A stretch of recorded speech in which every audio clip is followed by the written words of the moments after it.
Olá pessoal, tudo bem com vocês? Aqui é o professor Bruno Oliveira. Estamos iniciando neste momento a correção do nosso simulado número 16 para você que optou em adquirir o curso de olho no unificado para técnico judiciário área administrativa. Então, nós temos um grande volume de simulados. Esse é o 16 para o cargo de técnico judiciário área administrativa. Hoje nós vamos resolver então questões de direito constitucional, administrativo e também ainda direito eleitoral, certo? Começando hoje com direito constitucional. Se você ainda não me segue no Instagram, é @professorbrunoeleitoral. Você que está assistindo esse vídeo, nós estamos disponibilizando parte dele no YouTube. Para ter acesso à integralidade desse e dos outros simulados, é no site eleitoralcombruno.com.br. Bora começar então? Nós vamos começar com as questões de direito constitucional e o tema direitos da nacionalidade e direitos políticos. É o tema do nosso conteúdo de hoje de direito constitucional, ok? Bora para a primeira questão, uma questão super tranquila. Banca VUNESP, Tribunal de Justiça de São Paulo, foi cobrada no concurso de 2023, desse ano mesmo. Assinale a alternativa que contém todos os símbolos, então a questão ela quer todos os símbolos da República Federativa do Brasil. Letra A Constituição Federal, bandeira, hinos e o Supremo Tribunal Federal. Será que o STF é um símbolo da República Federativa do Brasil? B. O Congresso Nacional, a bandeira, os hinos e também o STF. Letra C. A bandeira, o hino, as armas e os selos nacionais. Letra D. A bandeira, os hinos, a Constituição e o Congresso. Letra E, as bandeiras, os hinos, a capital federal e também a Constituição Federal. Bom, quais são os símbolos da República Federativa do Brasil? O artigo 13, parágrafo 1º, traz para nós que serão símbolos da República Federativa do Brasil, anote aí, a bandeira, o hino, as armas e os selos nacionais. Então, recapitulando, bandeira, hino, armas e selos nacionais. Ok? Então, a questão aqui nós vamos assinalar como gabarito, bandeira, hino, armas e selos nacionais. Vamos assinalar a letra C. Ok? Então, gabarito, letra C para a nossa primeira questão. Acertaram? Próxima questão também foi cobrada no concurso TJ São Paulo, Banca VUNESP. Vejam só a historinha. Considere que Catarina é russa. Anote aí. Catarina, ela é russa. E há 16 anos, ininterruptos, ela reside no Brasil, no estado de São Paulo.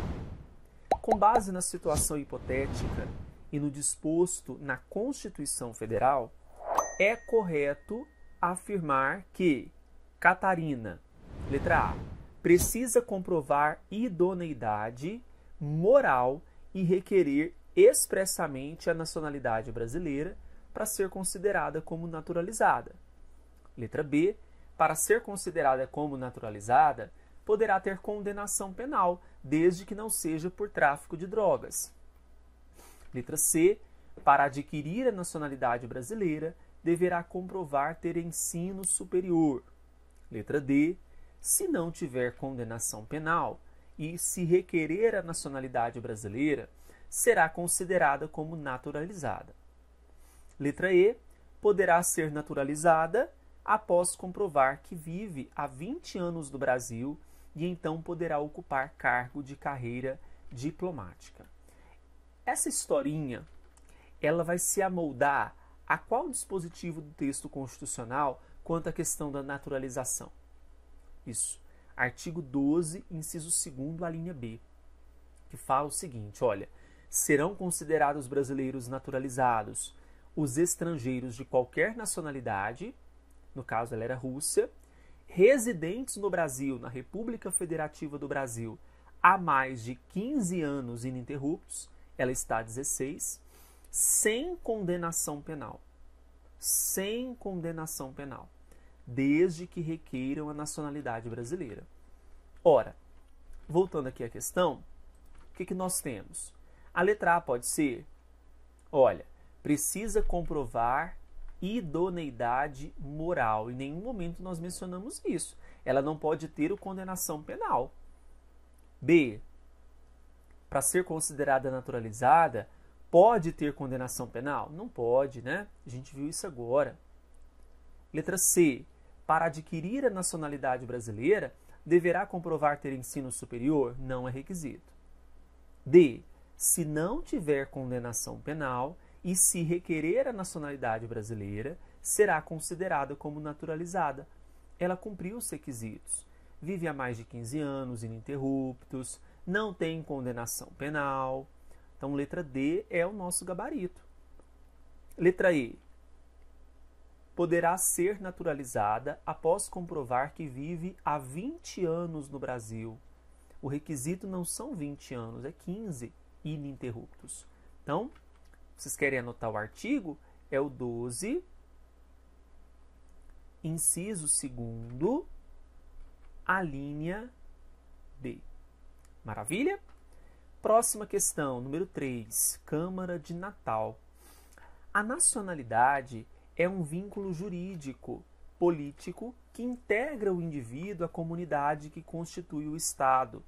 Nesse sentido, a Constituição Federal do Brasil de 88 estabelece a distinção entre os brasileiros natos e os naturalizados. É correto afirmar que o brasileiro naturalizado ele pode ocupar qual cargo? Também o artigo 12 vai trazer essa informação para a gente no parágrafo 3º, a respeito dos cargos, né? Então, quem poderia, por exemplo, deve ser brasileiro nato? Qual cargo que exige ser brasileiro nato? Ora, nós temos o de presidente e vice, presidente da Câmara dos Deputados, presidente do Senado Federal, ministro do STF, carreira diplomática, oficial das Forças Armadas e ministro de Estado de Defesa. Então, se a gente volta para a questão, qual então aqui será brasileiro, poderá ser brasileiro naturalizado? Oficial das Forças Armadas pode? Não.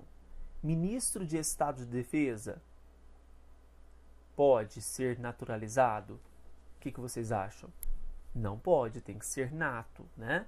Presidente da Câmara tem que ser nato. Senador da República, só revisando, que eu acho que eu falei senador, né? O senador da República não é exigido ser brasileiro nato, ele pode ser naturalizado. A exigência é se for presidente do Senado, tá bom? Corrija aí se você anotou. O artigo 12, parágrafo 3º, traz expressamente essas informações para a gente.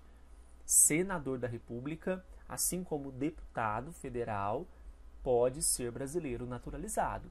Portanto, na questão número 3, nós vamos marcar também como gabarito a letrinha C. Ok? Então, letra número 3, gabarito letra C. Bom, questão 4 foi cobrada em 2023, banca Sebrasp, foi cobrada no concurso da PGE de Roraima. Na democracia representativa brasileira, os representantes eleitos não exercem o chamado mandato imperativo, possuindo liberdade para votar e se manifestar sobre quaisquer assuntos durante sua investidura. Quando a gente fala sobre mandatos no Brasil, nós temos que entender a diferença entre o imperativo e o representativo. O mandato imperativo será aquele em que o representante está totalmente vinculado com a vontade do eleitor, do mandante, sendo então, nesse caso, mero depositário de confiança do eleitor, não tem uma relação de responsabilidade, de prestação de informações, de contas.